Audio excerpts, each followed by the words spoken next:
ইরানে হত্যার শিকার হয়েছেন ফিলিস্তিনের স্বাধীনতাকামী সশস্ত্র গোষ্ঠী হামাসের প্রধান ইসমাইল হানিয়া। বুধবার এক বিবৃতিতে এই তথ্য জানিয়েছে হামাস। এর আগে ইরানের ইসলামিক রেভলিউশনারি গার্ড আইআরজিসির এক বিবৃতিতে বলা হয়, তেহরানে হানিয়া যে ভবনে অবস্থান করছিলেন তাতে হামলা চালানো হয়েছে। এতে হানিয়াও তার একজন দেহরক্ষী নিহত হন। ইরানের প্রেসিডেন্ট মাসুদ পেজেশকিয়ানের অভিষেক অনুষ্ঠানে যোগ দিতে হানিয়া তেহরানে গিয়েছিলেন। মঙ্গলবার প্রেসিডেন্ট হিসেবে শপথ নেন পেজেশকিয়ান। হানিয়ার মৃত্যুর সত্যতা নিশ্চিতের পাশাপাশি শোক প্রকাশ করেছে হামাস। সংগঠনটির এক বিবৃতিতে বলা হয়, তেহরানে বিশ্বাসঘাতক ইহুদিবাদীদের অভিযানে নিহত হয়েছেন ইসমাইল হানিয়া। হামাসের রাজনৈতিক শাখার প্রধানের পদে থাকলেও ইসমাইল হানিয়াকেই এই গোষ্ঠীর শীর্ষ নেতা মনে করা হয়।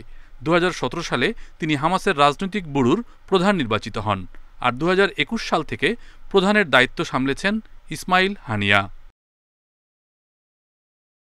মুজাহিদ আহসান, ইন্ডিপেন্ডেন্ট ডিজিটাল।